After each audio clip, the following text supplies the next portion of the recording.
Hello, everyone. Welcome to the Toronto Comic Arts Festival 2021.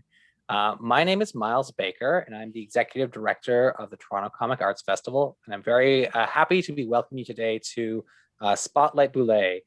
We're once again very fortunate to have Boulet join us at the festival. I believe this is his third appearance. And we couldn't be happier to have Peter Birkemoe interviewing him today. Before I hand things off to Peter, I'd like to take a moment to honor the original caretakers of the land that I am on, the Haudenosaunee, Anishinaabe, Mississaugas of the Credit First Nation, and the Wendat peoples. I'm joining you today from my home, which is in the territory that was the subject of the Dish with One Spoon Wham Bum Belt Covenant, an agreement between the Anishinaabe, Mississaugas, Haudenosaunee, and allied nations. This area is also covered by Treaty 13 with the Mississaugas of the Credit.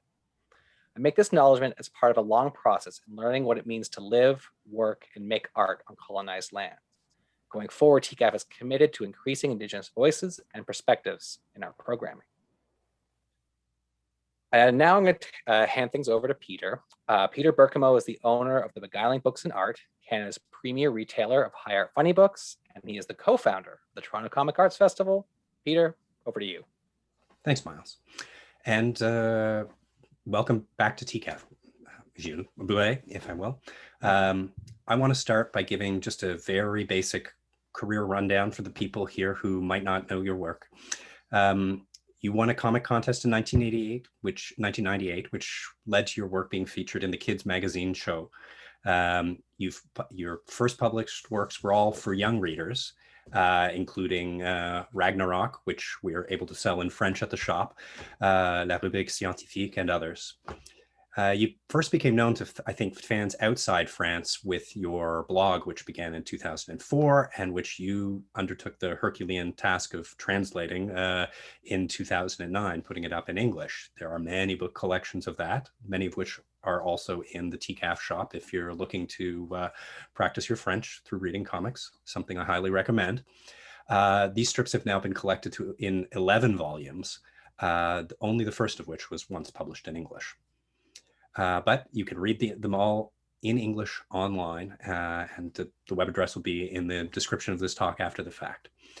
The occasion of today's talk is that you have the imminent release of new material in the Dungeon series. Your two previous volumes in the series were collected years back, and after what I think is a 14-year gap, we finally have New Dungeon from you.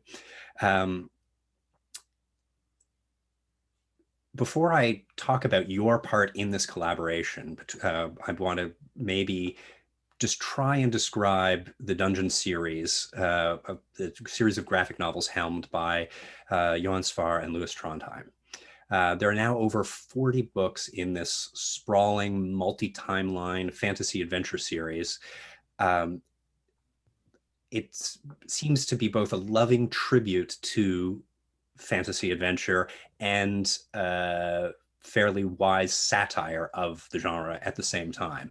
And it's also a creative sandbox in which Sfar and Trondheim can incorporate elements of almost any genre they want to play with and invite friends and collaborators to come in and play with them in this series. If you ever have to describe Dungeon to someone who hasn't read them or doesn't know who all these names are, what do you say? Well, I would say that Dungeon is basically an heroic fantasy series, but with animals and monsters and all kind of creatures, like anthropomorphic animals as main characters. And I think you summarized it pretty well. It started as a parody and then evolved to something more constructed, like with sequels and prequels and a mix of parallel stories. So now I would say Dungeon is mostly a universe. It's like this world that they have created with a distant past and a distant future, and they create their own stories inside this timeline. It reminds me of, the Discworld series of Terry Pratchett, where he was saying at first he started as a fantasy parody, and then he discovered that writing stories is nice. So he should continue and enjoy the pleasure of the scenario, I think was the way he put it. And yeah, so I guess a dungeon would be something like that.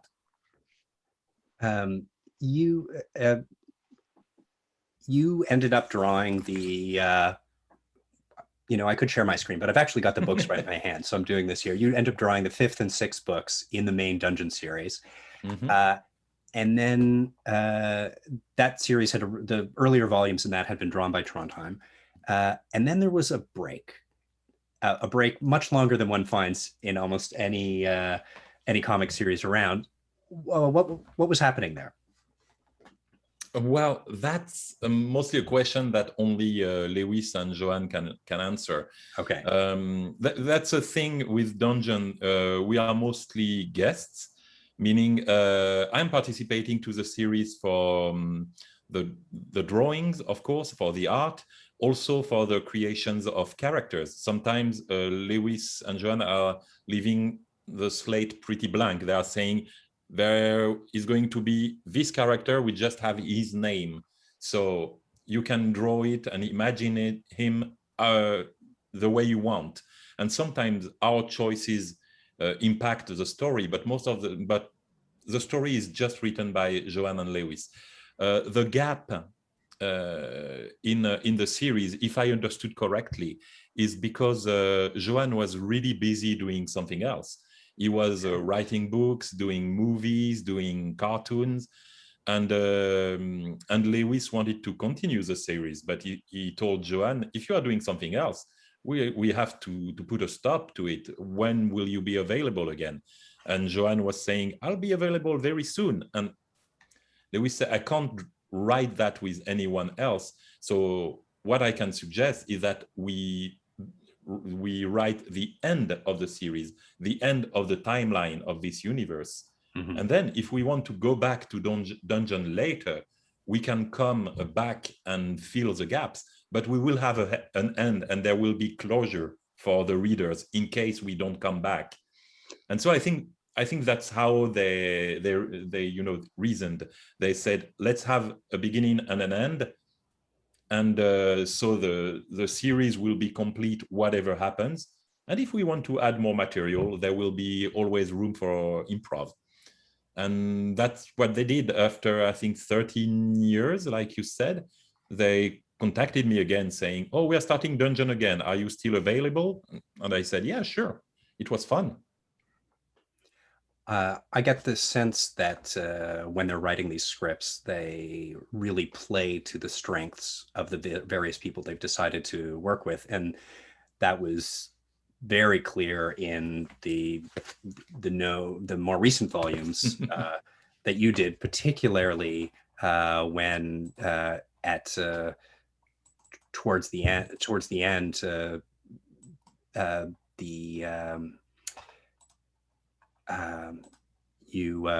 the story takes a turn for the what I would call full kaiju,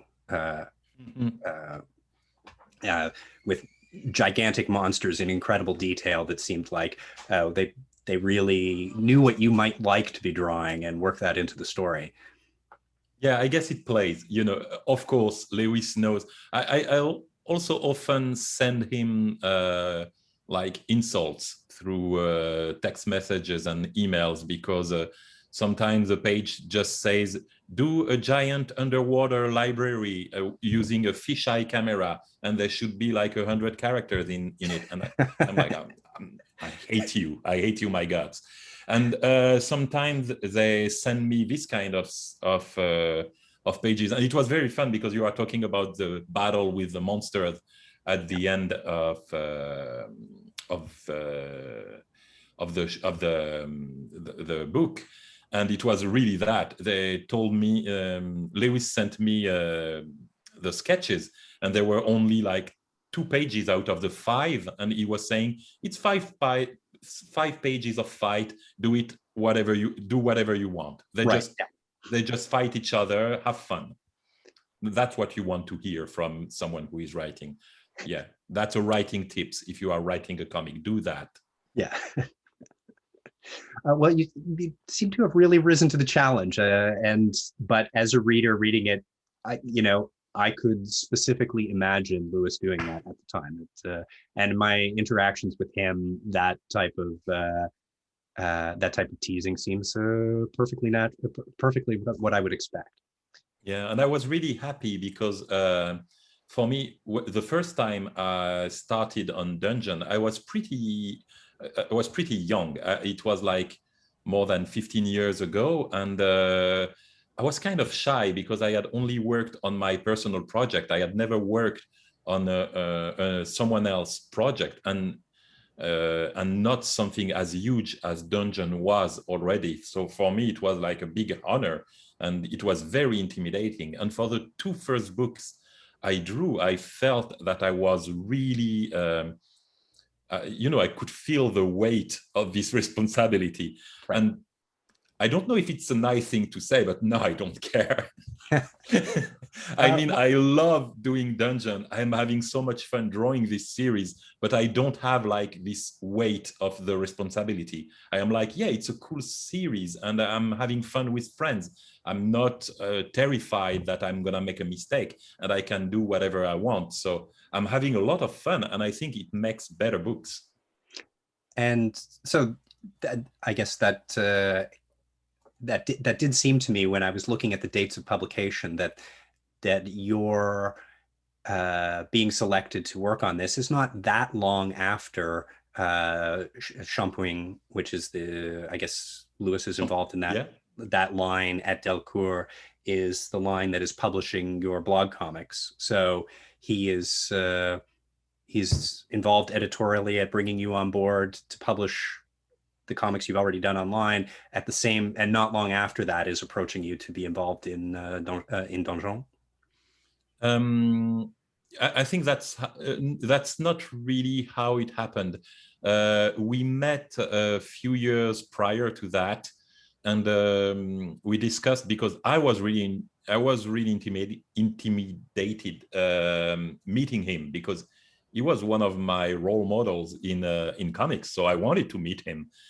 And I went to him very shy and told him, "Hi, Mr. Trondheim, you probably don't know me. You never heard my name, but I'm doing comics for kids." And he looked at me and he said, "Oh, yes, you are Boulet. You are making the comics my kids is reading." Okay. And I realized his kid was reading Ragnarok, my first series. And so we bonded over that. He was like, "Oh, yeah, I like your stuff." And we discussed. And I knew we had become friends, and he wanted to work. He wanted us to work together. So he asked me for Dungeon. I kept the secret for very long. I started the blog around the same time, but yeah, Lewis is behind the fact that the blog ended up being a book. I didn't want to publish them, and he almost forced me to. Okay. So yeah, I owe a lot to Lewis generally in my career, but I don't know. What I'm trying to say is I don't know what is. Do you have this expression? Is it the chicken or the egg? What came first? Yeah. I don't know if that's exactly the expression.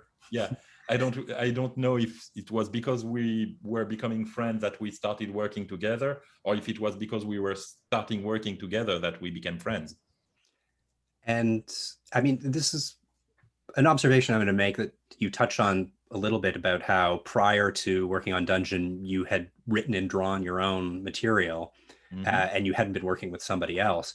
It seems to me that that is true of most of the cartoonists that have participated in the Dungeon project, including the two creators, is that they're both people who are equally well known as artists and writers. That this is a collaboration, but everybody who's coming in to draw also are writers in their own right pretty well. And that both Lewis and Joann have done projects where they're just writing, someone else is drawing, or where someone else is writing and they're drawing. It's a little bit unusual when we compare to the typical collaborative mode in North America, where people are much more defined in their roles. I guess I guess it's because in the DNA of Dungeon is that that every participant has to really bring something of their own. And I think Lewis and Joann didn't want to work necessarily with someone who would be just like, oh, give me a story and I will draw it. They wanted to have mostly, authors who are used to write and draw, so they can contest every decision and have fights and discuss. We are like there is a lot of back and forth when you're working on a dungeon. We are like, hey, I'm not sure that's a good idea. Maybe I could change that and blah blah blah. I mean, on the graphic part, maybe that their choice was to have like people who are used to write to challenge them, or maybe it's just a coincidence. But again, this is something that Lewis would answer, not me. Mm-hmm. Yeah, but I guess they get a sense of they're probably approaching most of these artists through having read their work, and so they're probably reading cartoonists who. And I would say there is also a generation effect, meaning Lewis and Joann chose people from their generation who came into comics where there was this nouvelle BD in French, where a lot of people were trying to reinvent comics and do through self-publication, through different formats, going back to graphic novel, black and white adult comics. So I guess it was also because they picked in a generation where there were a lot of people like that. And how do you sort of see yourself with respect to that generation? Like, how far removed are you from that nouvelle bande dessinée? I would say 10 years. Okay. I don't know how to define my generation compared to theirs. For me, we are like just a little bit younger. We had I'm gonna talk only by myself and don't say we, but say I. I think I didn't have like the urge to break the old system to create something new. For me, I just wanted to. My approach was to have fun. I am a dilettante. I don't know if the word exists in English. It does. That's the word. I love trying a lot of stuff and see what happens. And I found at the time I was in this mentality, I found the internet. I found a platform where I could put everything that I wanted to do. So I don't feel I had to fight and invent something new.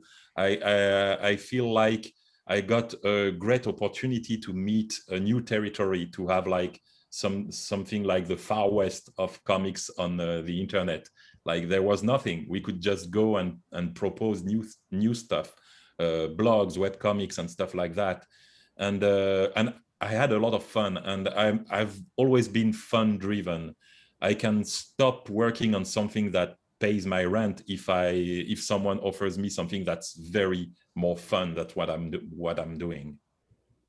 I think what you're describing in terms of a slight generational difference in France also exists in North America, where there is a generation of cartoonists, and the guys I think of as a little bit older than me, about to turn 50, who have, carved their territory doing something new and really had to define themselves in opposition to what had come before. But younger cartoonists, are still doing interesting work like that, but have no need to define themselves as different from previous things. They're much less concerned about that. Yeah, and also I think we were more open to external influences.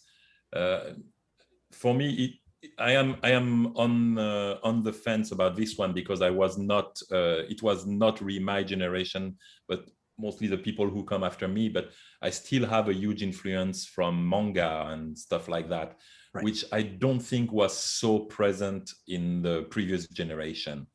I think they were like influenced by Franco-Belge American comics and trying to reinvent new types of graphism and trying to have like a drawing more, I want to say more fine art. Like people like Boulet and Sfar are really into sketching and having something very dynamic. They are mostly inspired by painters from 1 century ago than from other cartoon artists. And for us, well, for me and for the generation after me, I would say we were like we were fed with comics, cartoons, and manga, and we have that in our line, in our DNA. We have Japanese drawings and American drawings. We have all these influences. We are like a sort of fusion of all that. The previous generation's work and those influences make for some very nice exhibitions when you're at a comics festival. But yeah, there's definitely a creative vitality to people who are so steeped in comics and pulling things from all different corners. Which I guess if we transition a little to talking about your blog, two things that you've mentioned that are very obvious to someone reading it extensively, that you're doing this because you're having fun, and also that you're reading very widely. You mentioned about being willing to turn away from something that's paying the bills towards something that's fun. That's an enormous amount of work you put into your blog. That is like, how does he have time to do all this and still earn a living? Is the question that I think a lot of people would ask. Okay, I am lucky. I'm lucky because I'm drawing really fast. Yep. Most of my work, most of the work I'm doing, I'm not sketching. I'm usually just, I always been really into improv when it comes to drawing. So most of the drawing I'm doing for the website were not sketched. So it was like, I was doing that every 2 or 3 days, and it was 4 or 5 hours of work. So it's like, yeah, instead of watching 2 movies, I was doing a page. And I've been doing that for 15 years. So now I have like, on the website, I think I have something like 2,000 pages. But this was one of the more complex pages that I ever did. It was like 9 or 10 pages. And it took me 2 days, because it was like sketching on a sketchbook on my lap while watching TV, and it was it's how I have always drawn. It was always improv, and and it was fun. I always say that the thing I miss the most about being a cartoonist is that we don't have access to a public directly. We always have to wait. We have to wait to go to a festival and see people who read our book, who was released like 6 months prior, and like there is nothing immediate. And suddenly there was the internet, and you could post a comic online, and 5 minutes later you got comments from people in America, in France, in UK, in Japan, and it was amazing. It was like suddenly it was like a musician that would suddenly discover the scene. Right. It was we had something very encouraging. It was very a great motivation to do more. It's very shallow, because it's just, oh yeah, you are doing more because people say it's good. Well, yes, that's how I work. If people like what I do more. And it worked for years and years. And it changed after that. After 10 or 15 years, it changed because of the social networks. I mean, at first we had no competition, but with the social networks, we are like just a drop in an ocean now. So I guess that's why now I moved a little bit, and never too far, but I moved a little bit of the website. And just for any listeners, if you're curious to see this improvisational drawing project, there are some fantastic videos that you've posted, sort of time lapse, watching you create the strip fully on a blank page without this sketching ahead of time, the idea kind of pouring directly out onto the paper. I encourage everybody to watch a few of those. They're a real treat. You touched a little bit about how the sort of feedback has changed over the course of doing the blog, and that now, social media is a real competition for how people interact with things. But in 15 years of posting strips, has the process of creation changed at all, or is it really just the process of interacting? Oh, you mean regarding the internet? Regarding the stuff that you put on your blog. I think it got more professional. Because you can't, draw for 15 years without making any progress. Right. So I would say that the beginning was. Let's see. The beginning was look at that. That's all the archives of the website, and I started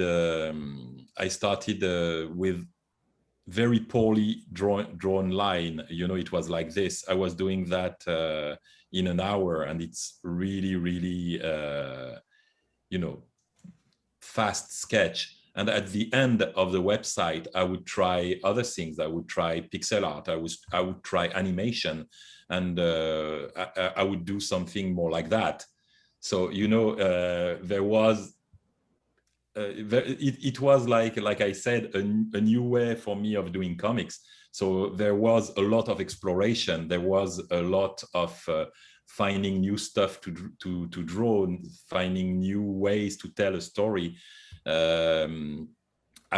Since I was not limited by the size of a page, I could even try what Scott McCloud calls the infinite scrolling, the infinite canvas. And I did comics like that, where you just scroll and follow the character, and you go deeper, and it goes for hours and hours. I don't remember how long it is, but I think it was representing like 100 pages tall, just to tell a story with pixels. So it was really fun, and this is something I couldn't have learned doing books.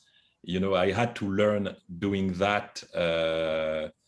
Practicing on the internet and having this how can I tell that? It's like a recess where I can play and try new stuff. Yeah, well, recess is exactly what we call it in school. So your guesses for words you're not sure of have been spot on so far. This is great. Thank you. And so, all of this is still on the website, of course. So if there's a real trove for people if people want to explore, you can spend a lot of time there. I'm glad that I first checked out your blog a long time ago when it wasn't as much to work my way back through. Yeah, now I don't have.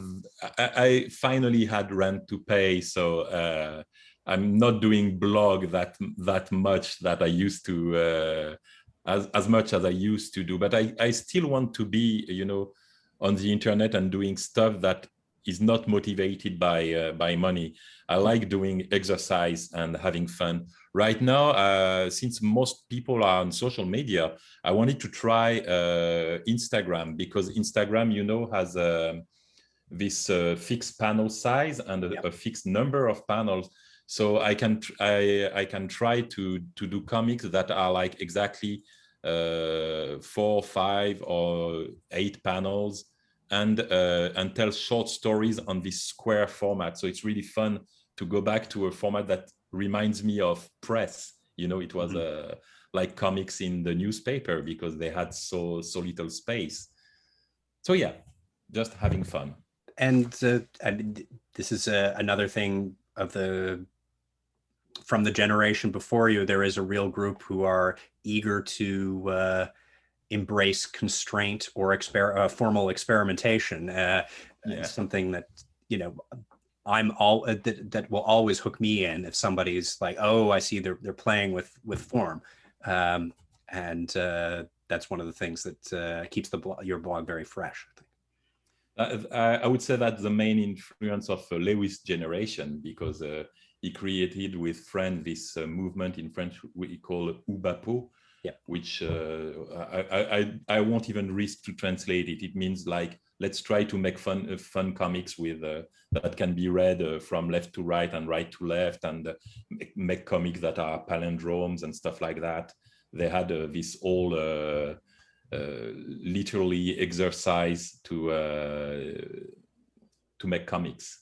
And in comic circles in English, if we are talking about this, we use the Oubapo term because there's nothing better. Now, some of the experiments with animation that you've done led me to think, it's like, is Boulet also working in animation as well as doing comics? Is there any professional side to that? Because they come off very professional. It's like, oh, he must be doing something that I don't know about. But I'm totally amateur in animation. I've got a few classes when I was in school, but it was not a school specialized in animation.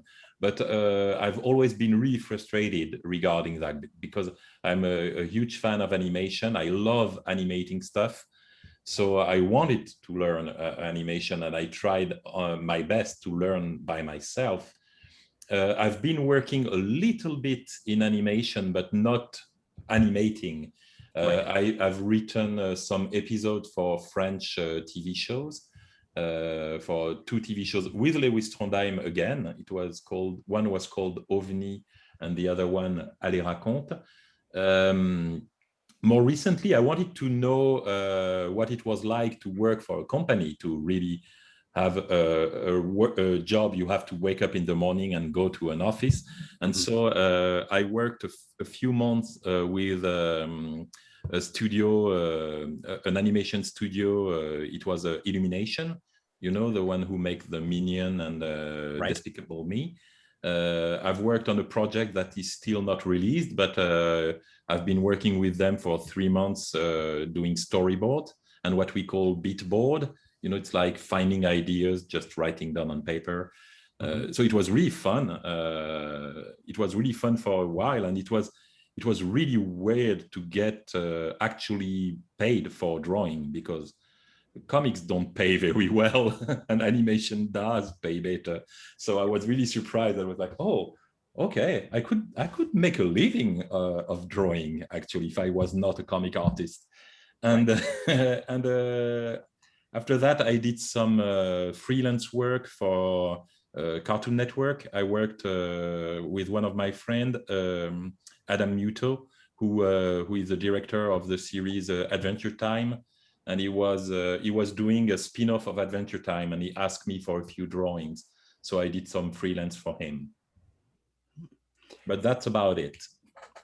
And now, again, you've ended up touching on some things that I was going to ask about already, but I've met you only a few times, and it's always been at a comics festival, most recently at Angoulême in 2020, just before COVID-19 put all those things on pause. You've now been living in LA for a while, and you've obviously you're using virtual paths to work and career and putting your work out there for as long, we're approaching 2 decades now that you've, I think when I think of your career, I think of this being a truly modern comics career that is disconnected from geography, that probably involves some meetings with your peers, but doesn't necessarily. Obviously your workday involves being at art, but what shape does your career take in the world? Like, where does it exist in the world? That's very complicated. Okay, I'm not living full time in LA. I'm married with a wonderful American woman who is working in at a Walt Disney Animation Studio. Okay. So she has to be in LA because the studio is here. So I've been going back and forth with friends, and we are like trying to find a way to live together at last after being separated for a long time by COVID.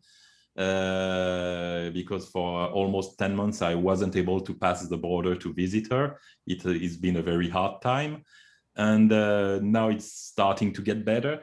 But to come back to my career, I think right now I'm really in the middle of a lot of works. I would love to do animation, but I don't have time for that. I love playing around and putting stuff online. So I don't think I'm gonna stop, but it's gonna take probably other forms, through time. Right now, I'm getting a bit away from just posting drawings online, and I'm more and more about podcasts and videos. I'm a lot on Twitch right now. I'm doing live drawing on Twitch every now and then, and video games because I love video games, and I'm drawing less for free comics. I'm still working on Dungeon, and I'm writing a lot. I have this. I have this series called Bolshoi Arena. I think you wanted to say right. a rapid word about it. It's a series I'm doing with a friend called Asen, and it's something very serious compared to the rest of what I'm doing. It's like a hardcore sci-fi. And we already have 2 volumes of it, and they are big volumes, like 150 pages.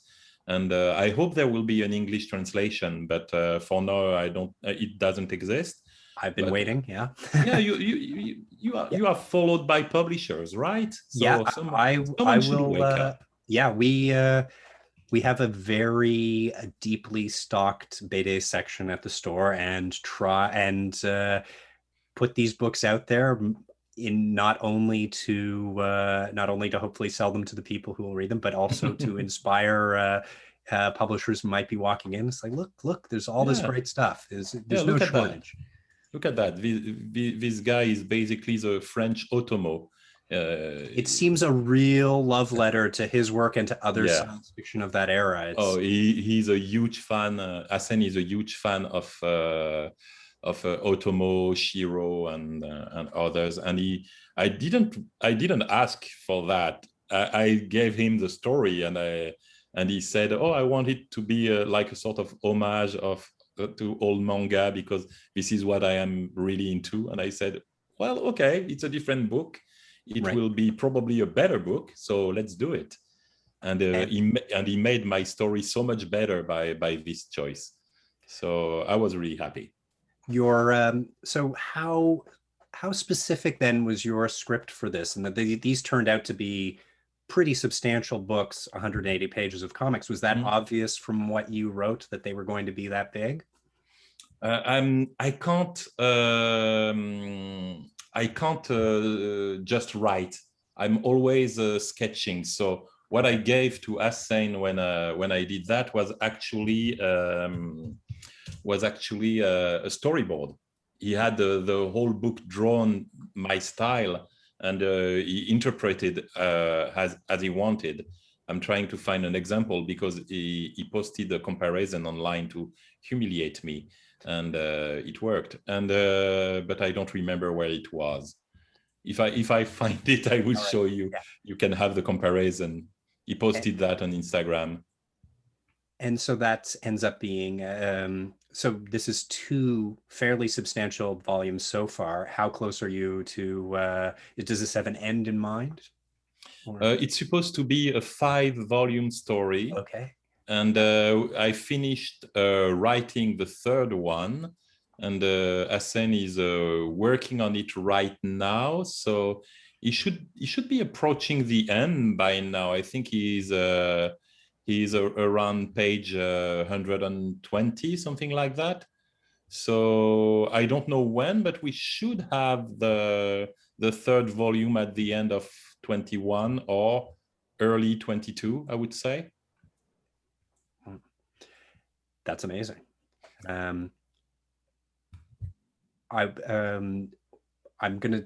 We've been having some questions in the chat there that fortunately other people have been able to answer before we even get to them.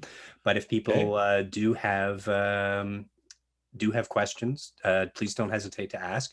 I'm going to ask you about anything. Is there anything that we can expect to see from you in English in Beyond the Dungeon, which is coming out, I'm going to say sometime this summer? I don't know about the dates of Dungeon. For me, what you can expect in English from me would be probably end of this year or early 22 because it will be I'm doing a book for kids with my friend Zach Weiner-Smith. So for people who follow webcomics, he's doing this amazing webcomics SMBC. He's been doing that for like 20 years, I think. And we already published a book together. It was called Augie and the Green Knight. It was a book he wrote and I illustrated. But this time we are doing a proper comic, I would say. It's not really a comic. It's more like a giant illustration with very few text. But it's going to be a huge book. It's going to be like, again, 140 pages, I think. It will be a very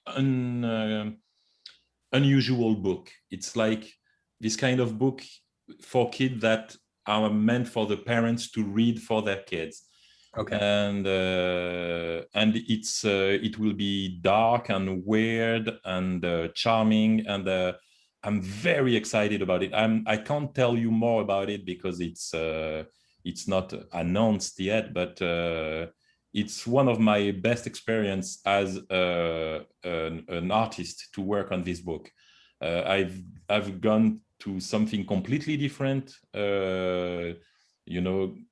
graphically, I would say, and the book is very fun to draw. So I can't wait to show it to everyone, and it will be published with First Second. Oh, great! Yeah, that you'll find a big audience that way. And so you're drawing, and you co-wrote it. Is that? Oh no. Zach wrote everything, but it's a very visually, it's a very open world. It was like I wrote that. You can do whatever you want with the visual aspect. And I did whatever I wanted, and it was very fun to do. Oh, amazing. And I'm approaching the end. I am around page 100, and it's going very fast. And someone is asking if we'll see any more published of the notes in English, if there's any. We discussed that with a publisher just before COVID, and then there was COVID, and I didn't get news since. Okay. So I was talking with a publisher, an American publisher, in 2019 about the idea. I can't make note anymore. It was like note was a diary. It was like every day there was almost. So it doesn't make sense to just translate them now. No one cares about the life of a chubby cartoonist from 2010 in France, So, but the idea was to make collections best of in sort. And I was okay with that, and they were okay with that. We were very excited talking about that. And then COVID. So I'm just going to wait for them to come back to me and probably write to them to ask if they are still interested. And so maybe not will have a second life in the US. And it's been a very long time since I've read Ragnarok or Rubrique Scientifique or any of your kids' things, but are any of those, do you think, candidates for the contemporary kids market? Ragnarok, I had a plan of publishing an integral, a collection of all the books of Ragnarok in French again. One of my publisher, Glénat, was interested in the idea of reprinting the books 2 by 2 to make like bigger books. Right. And when they said that, I said, I don't know if you remember, but at the time I had offered to do volume 7 and no one answered me. And the new guy from Glénat was like, really? And I said, yeah, volume 7 is ready. I have the whole script. I have the storyboard. I just have to draw it. And he was very surprised. And he asked me, can I read it? And he was interested. So maybe there will be a new Ragnarok if I find the time to draw it. But it was the same. It was 2019. And after COVID, I didn't hear from them either. So I don't know if they're still considering it. Now, someone pointed out that how many great science comics there are in your blog, and you are doing, you're acting kind of as, I'm going to say, editor, showrunner, whatever you want to call it, for a collection called Octopus. Those books I haven't seen yet, but can you answer the question? Someone's asking, what are the key elements to having a good scientific, well, they're saying vulgarization, like a good science comic, like what goes into science? I stopped doing Octopus. Okay. It was a lot of work and a very small compensation. I mean, Gotcha. Money like. So I said, yeah, I love working for nothing, but it gets old pretty fast. Mm-hmm. And but it was a very nice collection to work on. I had amazing colleagues helping me, and we had a lot of fun. There are a lot of science comic out there. So what we wanted to do in Octopus was to bring that back to a human level. So I was asking to the people who were interested to do a book with us. It has to be science. It has to be like, scientifically accurate content. We are not doing in pseudoscience or anything. And evidence-based science, will we say. And you will have to have a proper proofreaders, people who are going to read. And also, you will. It should be a story. I don't want the format where it's just a random fact glued one to another to make a collection of random facts.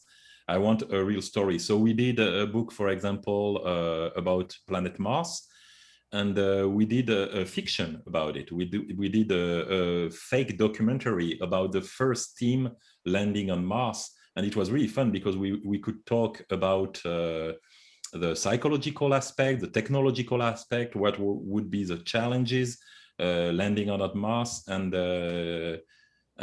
we had wonderful people working on it, and it was a very nice book. And we did one about prosthetics, and it was the same. We were following the life of a young man who got in an accident and lost an arm, and we were following him through his reconstruction, like physical and mental. And the idea was not just brutal facts, but how they can affect someone and how they can create a human history. A sub question about the science. Someone is asking, is the story about the beer bottles and the slugs real? Was this based on a real event? Yes, based on real events. Sorry, that's an old one. It was like 10 years ago, but... So we're nearing the end here. I think this, we've had lots of great questions. I want to take an opportunity to urge people when the new volume comes out, you can dive into these at any point, but there is a huge wealth of back catalog to explore. Don't be daunted by how confusing the numbering is. Each of these books, and all of the English books are 2 books in one, so you can read them all with you're not going to get confused. Just read some of them, particularly enjoy the new ones where we've heard about today. And I agree with that. Nothing to add. Yeah. All right. Well, I would like to thank you very much for joining us again. I hope that it won't be long before we have you in Toronto physically for another festival. Your fans here are always excited to see you, and I hope I catch you at one of ours or another festival before too long. I would love to. Toronto has been always one of my favorite festivals, so I'm looking forward to be there in person again. Excellent. Thanks so much. Thanks. Thank you to everyone who listened. Yeah, and thank you both Peter and Boulet. That was a great conversation. I was so glad to be a part of, well, more of a fly on the wall in this case. Before we let you go today, I just wanted to let you all know that this is a program, a part of the Toronto Comic Arts Festival. Our show is live right now. We have a program going up every day from now until this coming Saturday. Lots of programming already is loaded into our YouTube. And you can go to torontocomics.com to see this year's incredible showcase of creators from all around the world. Go from page to page and fill up your cart with a whole bunch of great goodies that you will absolutely love and enjoy. They'll be shipped right to your door in a few weeks once we get all the things together. And if you enjoyed this panel, I think you'll like another one that Peter did for this year's festival.